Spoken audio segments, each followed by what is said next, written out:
औजारों से कटवाया और तड़पाया था, ठीक उसी तरह इसे पहले खौलते हुए तेल में डाला जाए।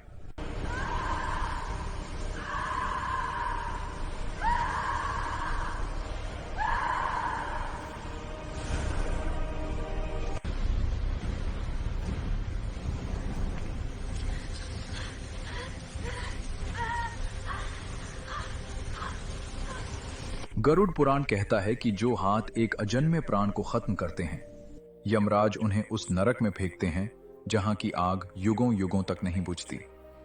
आज हम जानेंगे उस महापाप की वो सजा जिसे सुनकर आपकी रूह कांप जाएगी। जिस आत्मा की नियति स्वयं विधाता ने गढ़ी हो, उसकी सांसें जन्म से पहले छीनने वालों का अंजाम क्या होगा।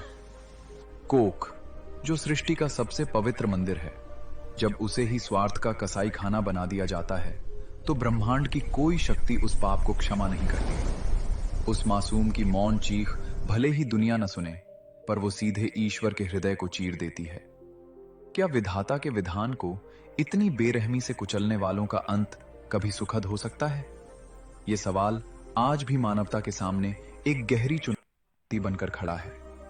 आज हम उस महापाप की बात करने जा रहे हैं जिसे शास्त्रों में ब्रह्म हत्या से भी करोड़ों गुना बड़ा पाप माना गया है, जिसकी सजा यमराज के पास भी इतनी भयानक है कि पापी की आत्मा युगों युगों तक उबलते हुए रक्त, कीचड़ और मवाद के कुंड में गोते खाती हुई चीखती रहती है और मौत की भीख मांगती है, पर उसे मौत नहीं मिलती।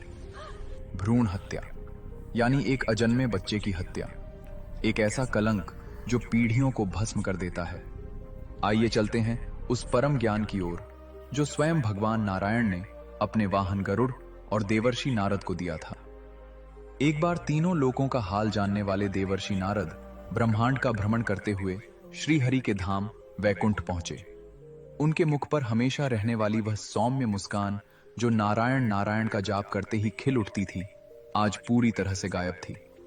उनके हाथों में उनकी प्रिय वीणा महती थी, परंतु उसके तार आज खामोश थे, मानो स्वर्ग के संगीत ने भी शोक मना लिया हो।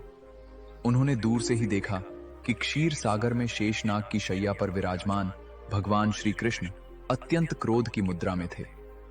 जो नारायण हमेशा शांत रहते हैं, जिनकी एक हल्की सी मुस्कान से सृष्टियों का निर्माण हो जाता है, आज उनकी आंखें धधकते हुए अंगारे के समान लाल थीं।